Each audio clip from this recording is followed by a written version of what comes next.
So sustainability has been the core of our practice from day one. Uh, However, sustainability is a very, if I may say so, it's a very ill-abused kind of a word. Everybody is using it, and half the times we are not aware of what sustainability is. My target customers are industrial projects, industrialists who are wanting to do new projects at new sites, residential, big townships, commercial townships. So I want to spread this message of doing landscapes with indigenous plants all throughout India and hopefully outside of.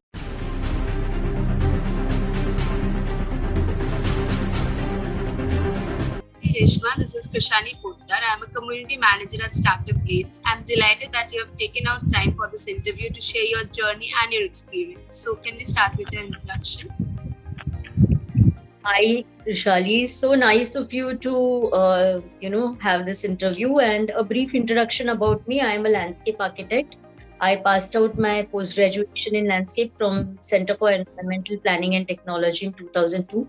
Post which I worked with a couple of corporates for about 15 years, which included Reliance, L&T, and Peninsula Land Limited. So after a considerable amount of experience in this field, I started off on my own. I started off my practice as a consultant, and consecutively, I also included development, as in landscape development, in my portfolio. Now our portfolio includes everything right from the transplantation of trees. Like when we buy a plot, we have some trees there, and sometimes they come in the process of our development. So we have to seek permissions for their transplantation. So right from that day when you buy the plot, we get engaged with our client, and from there on till the final product is delivered to them, which is a complete landscape, developed landscape. That is the product portfolio, so as to say.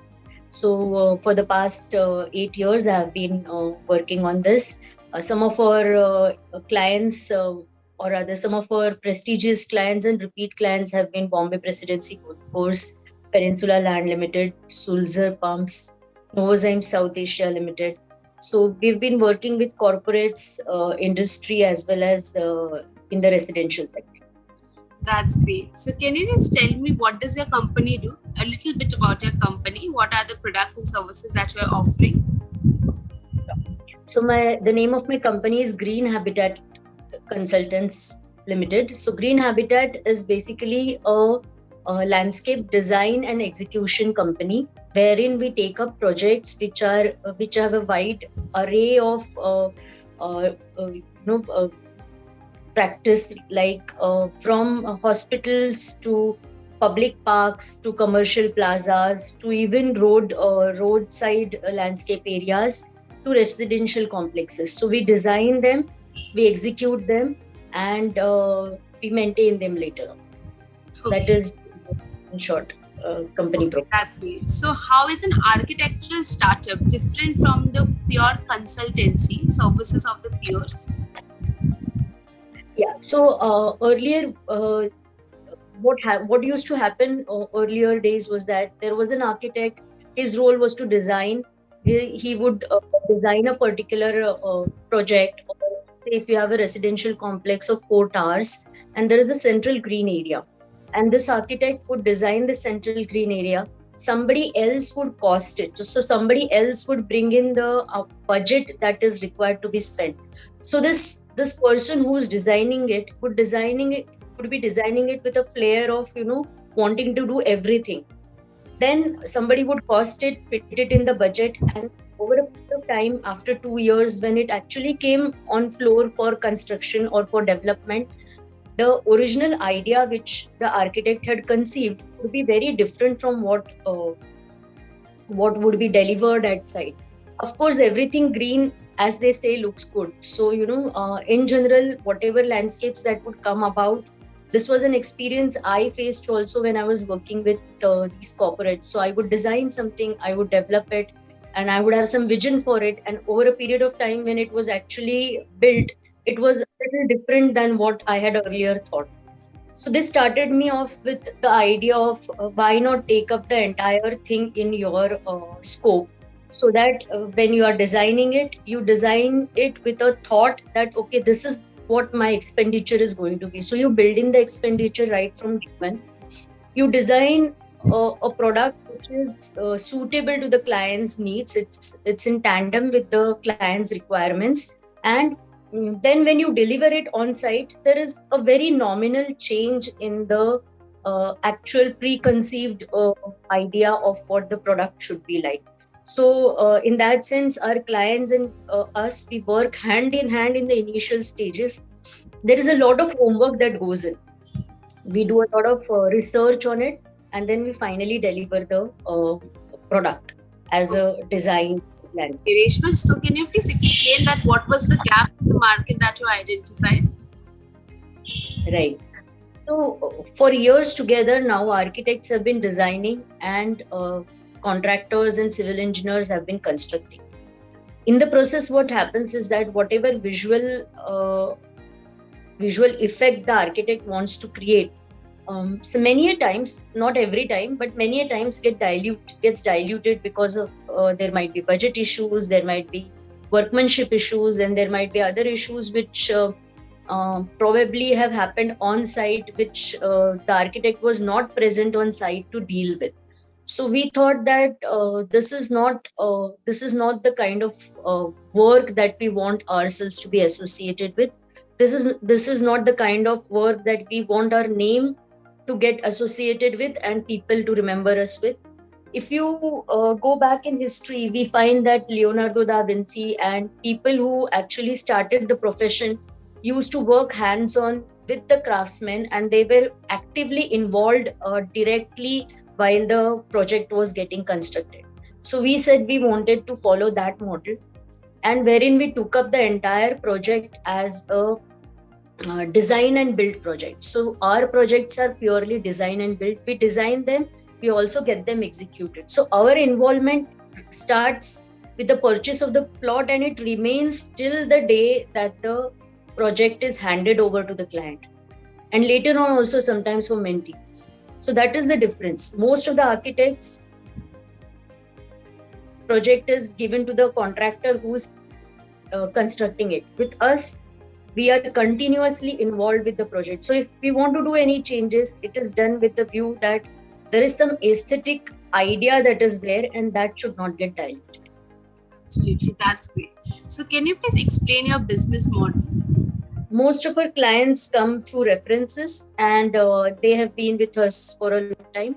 So whenever they get into a new project or a new site, or they want to build a new something at a new place, then they get in touch with us. We survey the site, we give them some models that okay, these are the ideas that can go with this site, and then once we have reached a common understanding of what needs to be done at the site, then we get into a contract, and then we decide that okay, this is the kind of project that we want to work on, and the clients also agree to it. So barring few industries which have a very clear idea of what they want to do as a project, many a times we get involved with the clients in defining what sort of project. So whether you want to do a resort, or you want to do resort homes, or whether you want to do just weekend homes, so we get involved with that in that stage itself, and then we work out.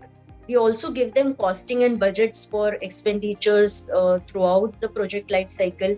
We also do project monitoring later on, and the business model runs like this: that once the site is finalized, the client approaches us, we discuss and we formulate the project. The project report is made, and later on the execution happens. Okay. So what is the sustainable life cycle of landscape design and build project? So sustainability has been the core of our practice from day one. However, sustainability is a very, if I may say so, it's a very ill-abused kind of a word. Everybody is using it, and half the times we are not aware of what sustainability SDGs. So sustainability is actually not just following your IGBC norms. It's not just about following a certain norms to create your reduce your carbon footprint. It is about thinking of the project as a part of the ecosystem. So just as a ecosystem is a model which continuously runs without any disturbance, unless we create a disturbance or there is some huge natural calamity. So we think of the project like that. So that kind of sustainability, which is cyclic or circular in nature, is what we try to bring the in the project itself.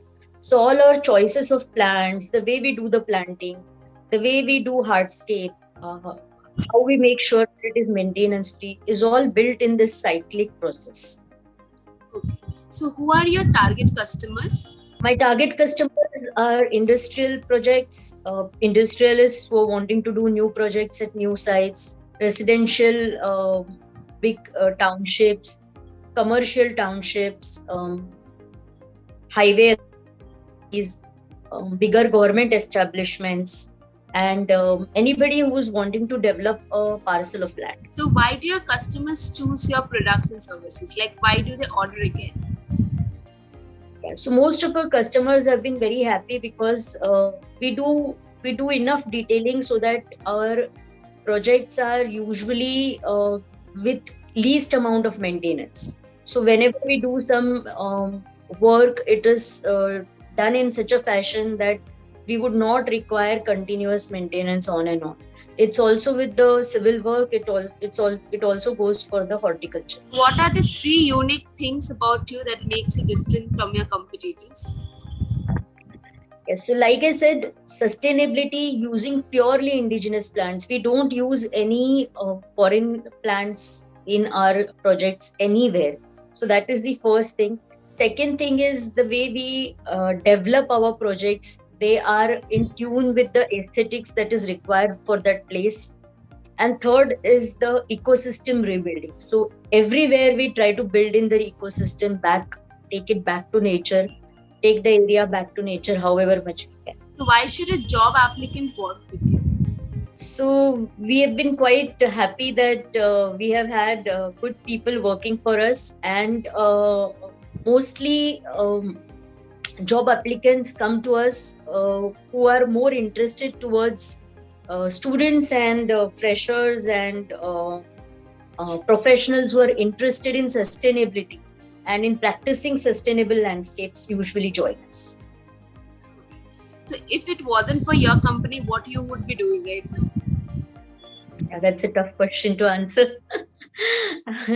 I would probably be teaching somewhere. I love teaching. So yes, I would be teaching somewhere. What are the products and services you constantly require for your business? Right. So we require a lot of paving tiles, paver blocks. We require a lot of natural stone. We require plants, indigenous plants.